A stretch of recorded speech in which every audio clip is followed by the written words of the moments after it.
মৃত্যুটা তদন্তের পরই বলা যেতে পারে। আমাদের মনে হচ্ছে এটা অস্বাভাবিক মৃত্যু, এটা স্বাভাবিক মৃত্যু নয় এবং আত্মহত্যাও নয়।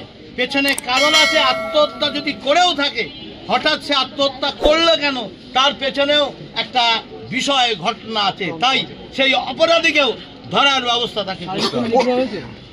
আমরা পোস্টমর্টম রিপোর্ট পাইনি, সন্দেহ, কারণ তার যে প্যান্ট, জিন্সের প্যান্ট সাইডে খোলা পড়া ছিল, কেন এইভাবে পড়লো, এবং তার অন্তর্বাস শোনা যাচ্ছে যে তাকে পাশে পড়া রয়েছে এবং উলঙ্গ অবস্থায় ছিল।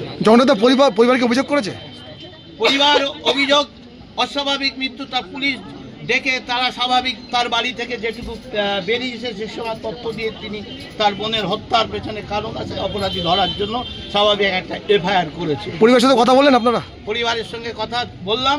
আমাদের সঙ্গে পরিবারের যারা অভিভাবক, তার দুই দিদি এবং মেয়েটির ভগ্নিপতি, তারাও আমাদের সঙ্গে আছে। রেলের তরফ থেকে কালকে যিনি চালক ছিলেন তিনি বলছেন যে দূর থেকে একজনকে দেখতে পেয়েছেন, হেডলাইটের কাগজে যতটা দেখা যায় কি একজন দুটো রেল লাইনের মাঝখানে গলা দিয়ে দিলেন, সেটি দেখতে পান এবং নকল নোটিশও দিয়েছেন। উনি নোটিশও দিয়েছেন। দেখুন, সেটা তদন্তে কি আসছে না আসছে আমি বলবো না, তিনি মিথ্যা বলেছেন কি সত্য বলেছেন। একটা স্বাভাবিক মেয়ে বাড়ি থেকে সন্ধ্যাবেলায় বেরোলো, সারা রাত কোথায় ছিল, কার সঙ্গে কথা বলল, সেই অপরাধীদের ধরবে না কেন? ভোরবেলায় 4টের সময় সে ঢুকছে মোবাইল কানে নিয়ে কথা বলতে বলতে, এবং হঠাৎ করে তার কি হলো, তিনি আত্মহত্যা করতে যাবেন? আত্মহত্যার কোনো কারণই নেই।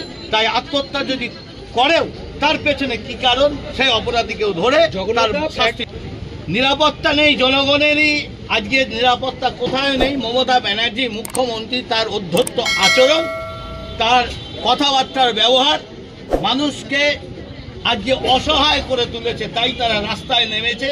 শুধু তাই নয়, তার সপক্ষের চটিচাটা যে পুলিশ বাহিনী আছে, কিছু প্রমোশনের লোভে এবং টাকা কামানোর লোভে যা খুশি করবো, হাত পেতে ভিক্ষা নেই, মস্তানি করিনি, আমার পোস্ট থাকবে যতই অপরাধ করি, এই মানসিকতার পুলিশরা, তারাই আজকে সাধারণ ঘটনা, সত্য ঘটনা পোস্ট করার পরও তাকে তুলে এনে বাপ মা তুলে খিস্তি দেয়। তাই এবং তাকে মারধর করা হয়েছে একটা বাচ্চা ছেলেকে। হতে পারে অবৈধ পোস্ট করে তাকে দেখে ডিলিট করাতে পারে, কিন্তু এমন কিছু অবৈধ সে কাজ করেনি। এটা অত্যাচারের স্টিম রোলার। মমতা ব্যানার্জির বদলা চাই, এর মুখের বাণীর জন্য এটা হচ্ছে। এরপর যদি কোনো ঘটনা ঘটতে থাকে, সরাসরি মুখ্যমন্ত্রীর বিরুদ্ধে এফআইআর করা ছাড়া আমাদের রাস্তা থাকবে না, নাহলে উনি পদত্যাগ করুন।